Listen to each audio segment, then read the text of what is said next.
ಭಾರತದಲ್ಲಿ ಏನಾದ್ರು ತೈಲ ಬೆಲೆ ಏನಾದ್ರು ಏರಿಕೆ ಆಗೋ ಸಾಧ್ಯತೆ ನೋಡ್ರಿ, ಈಗ ಒಂದು ಜಗತ್ತಿನ ಯಾವುದೇ ಭಾಗದಲ್ಲಿ ಈ ರೀತಿ ಯುದ್ಧಗಳು ನಡೀಬಾರದು. ಈ ಯುದ್ಧ ಅಂದ್ಕೊಳ್ಳಿ ಪಾಕಿಸ್ತಾನದ ಸಿಂಧೂರ ಅಂತ ಪ್ರಶ್ನೆ ಮಾಡ್ತಾರೆ ಈ ಕಾಂಗ್ರೆಸ್ದವರು.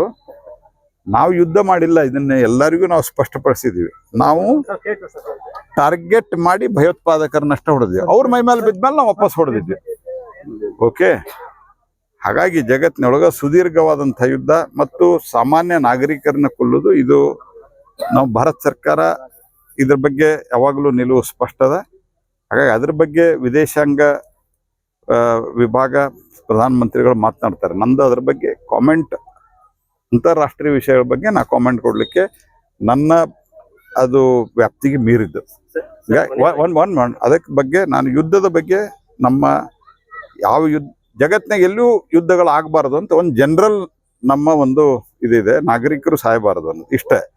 ಇನ್ನು ಇದರ ಹೊರತುಪಡಿಸಿ ತೈಲ ಬೆಲೆದ್ದು ನಾವು ಬೇರೆ ಬೇರೆ ಎಲ್ಲಾ ರೀತಿಯ ಪ್ರಯತ್ನ ಭಾರತ ಸರ್ಕಾರ ಯಾವತ್ತೂ ಮಾಡ್ತಾ ಇದೆ. ಜನಸಾಮಾನ್ಯರಿಗೆ ಇದು ತೊಂದರೆ ಆಗ್ಬಾರದು ಅಂತ ಆ ಪ್ರಯತ್ನ ನಾವು ಮುಂದುವರಿಸ್ತೀವಿ. ಅವರು ಒಂದು ಗ್ರೂಪ್ನವ್ರು ಹೇಳ್ತಾರ ನವೆಂಬರ್ದಲ್ಲಿ ಬದಲಾವಣೆ ಖಚಿತ ಅಂತ ಹೇಳಿ, ಆಮೇಲಿಂದ ಇವ್ರು ಹೇಳ್ತಾರ ಯಾವುದೇ ಬದಲಾವಣೆ ಇಲ್ಲ ಅಂತ ಹೇಳಿ. ಹಿಂಗಾಗಿ ಆಡಳಿತದ ಮೇಲೂ ಪರಿಣಾಮ ಬೀರದ.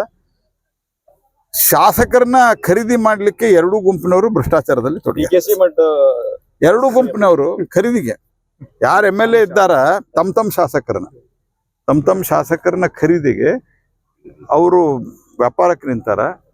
ಯಾರು ಈ ಸಂದರ್ಭದಲ್ಲಿ ವೈಯಕ್ತಿಕ ಲಾಭಕ್ಕೆ ಶಾಸಕರಾಗ್ಯಾರಲ್ಲ, ಅವ್ರಿಗೆ ಇದು ಗೋಲ್ಡನ್ ಅಪರ್ಚುನಿಟಿ. ಬಾಚಿಕೊಳ್ಳೋದ